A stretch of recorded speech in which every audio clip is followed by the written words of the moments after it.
మీరు సిద్ధంగా ఉన్నారా? వీళ్ళ వ్యవహారం ఇట్లుంటే సరిగ్గా మొదటి రోజు బీఆర్ఎస్ వాళ్ళు మాట్లాడిన ప్రెస్ మీట్ కాగితాలు తీసుకొని వచ్చి బీజేపీ వాళ్ళు మాట్లాడుతున్నారు. పొల్లు ఓకుట హరీష్ రావు మాట్లాడిన తెల్లారి కిషన్ రెడ్డి మాట్లాడతాడు అదే భాష. అదే వాళ్ళిద్దరి భాషలో, భావంలో, ఆలోచన విధానంలో ఏమీ తేడా లేదు. ఇద్దరు కలిసి అక్కసెల్లగత్తురు కాంగ్రెస్ పార్టీ మీద.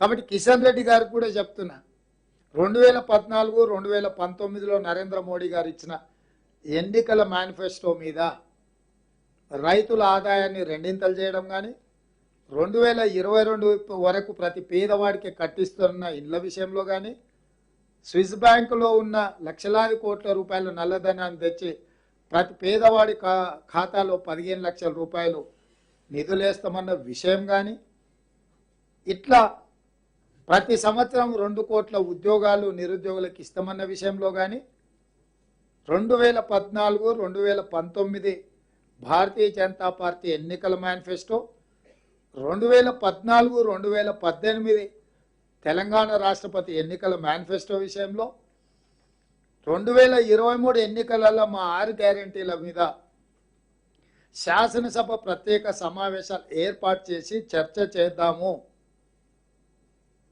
మీరు సిద్ధంగా ఉన్నారా? కిషన్ రెడ్డి గారు, మీరు గతంలో కేంద్ర మంత్రిగా మీరు బాధ్యత తీసుకున్న తర్వాత చంద్రశేఖరరావు గారు అపాయింట్మెంట్ అడిగితే ఇవ్వలేదు, నన్ను అభినందించలేదని మీరు తెగ బాధపడిపోయారు. కొత్త ప్రభుత్వం ఏర్పడి 75 రోజుల పైచిలుకైంది. నేనే మిమ్మల్ని మాట్లాడడానికి ప్రయత్నం చేసిన, సమస్యలు ఏమనుంటే కలుద్దామని. ఈరోజు వరకు కనీసము ఈ ప్రభుత్వాన్ని ప్రజా సమస్యల మీద ఏదన్నా ఒక అంశం మీద ఎప్పుడైనా కలిసిండ్రా మీరు?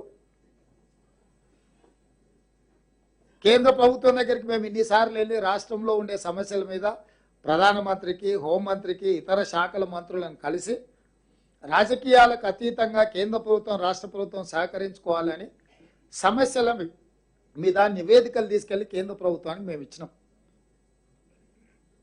మీరెందుకు ఏదైనా ఒక సమస్య విషయంలో కానీ, తెలంగాణ అభివృద్ధి విషయంలో కానీ ఎందుకు రాష్ట్ర ప్రభుత్వానికి సహకరించాలన్న ఆలోచన మీకు లేదు కిషన్ రెడ్డి గారు? మూడోసారి నరేంద్ర మోడీ గారిని ప్రధానమంత్రిని చేయాలంటారు. ఏం చేస్తారా? రైతులను కాల్చి చంపుతారా? ఆయన అట్లా చచ్చిపోయారు.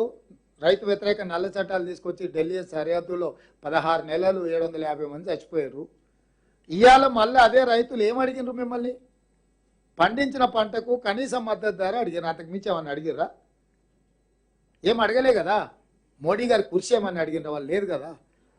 పండించిన పంట గిట్టుబాటు ధర అడిగితే ఇవ్వక ఢిల్లీ సరిహద్దుల్లో రైతులను మన్నగాల్చి చంపుతారు మీరు కిషన్ రెడ్డి గారు.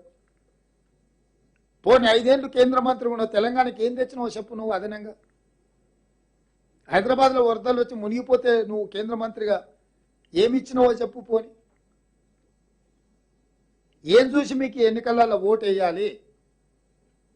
మీకు కేసీఆర్కు ఏం తేడా ఉంది? 10 ఏళ్ళు కేసీఆర్ 2 సార్లు ముఖ్యమంత్రిగా తెలంగాణకు ఉన్నాడు. 10 ఏళ్ళు మోడీ గారు 2 సార్లు ప్రధానమంత్రిగా కేంద్రంలో ఉన్నాడు. మీరు ఇద్దరు కలిసి తెలంగాణ ప్రజల్ని ఏదో రకంగా మోసం చేసిన వాళ్ళే, నష్టం చేసిన వాళ్ళే. మీకు ఈ ఎన్నికల్లో కానీ మా ప్రభుత్వాన్ని విమర్శించడానికి అసలు అర్హత ఉందా? మేము వచ్చిన తర్వాత ఆర్టీసీ బస్సు ఉచితంగా ఏర్పాటు చేసినాం కాదంటారా? 18 కోట్ల మంది మహిళలు ఇవాళ బస్సు రవాణా సౌకర్యాన్ని, మేడారం జాతరల దాదాపుగా 1 కోటి మంది మహిళలు వచ్చిపోయారు. 1.5 కోటి మంది అక్కడికి వస్తే 1 కోటి మంది మహిళలు దగ్గర వచ్చారు మేడారం జాతరకే. వాళ్ళ దగ్గర ఎవరి దగ్గర ఒక పైసా తీసుకున్నామా మేము? రాజీవ్ ఆరోగ్యశ్రీ కింద 10 లక్షల రూపాయలు వాళ్ళ వైద్య ఖర్చులకు మేము ఇస్తున్నాం. రేపు సాయంత్రం 5 గంటలకు మేము 500 రూపాయలకు సిలిండరు, ప్రతి పేదవాడి ఇంటికి 200 యూనిట్ల ఉచిత కరెంటు కార్యక్రమాన్ని మేము ప్రారంభిస్తున్నాం. రమ్మని ఆహ్వానించిన మిమ్మల్ని అందరినీ ఎందుకు మొహం చాటేస్తున్నారు? అంటే ఈరోజు ఈ రాష్ట్రంలో వీళ్ళిద్దరికి బాధ్యత లేదు, బరువు లేదు. బాధ్యత బరువు లేకుండా ఏదో ఒకటి మాట్లాడుకుంటా ప్రజల్ని మభ్యపెట్టే ప్రయత్నం చేస్తుండ్రు. ఈరోజు సింగరేణి కార్మికులను తెలంగాణ రాష్ట్ర సాధనలో క్రియాశీలక పాత్ర పోషించిన కార్మికులను కుటుంబ సభ్యులుగా భావించి ఈరోజు ఆ కార్మికుల కోసము మా ఎనర్జీ శాఖ మంత్రి పట్టి విక్రమార్క గారు, ఉప ముఖ్యమంత్రి గారు ఆ సంస్థకు సంబంధించిన అధికారులతో కూర్చొని ₹1 కోటి ఇన్సూరెన్స్ ఇవ్వాలని ఆలోచన చేసి ఈరోజు అంత మంచి కార్యక్రమాన్ని మేము తీసుకున్నాము. ఇంత మంచి కార్యక్రమాన్ని తీసుకున్నప్పుడు కూడా మీకు అభినందించాలన్న ఆలోచన రావడం లేదంటే మీ ఇద్దరికి రాజకీయ స్వార్థమే తప్ప, ఎన్నికల్లో గెలవాలన్న దురాశ తప్ప మీకు ఏమైనా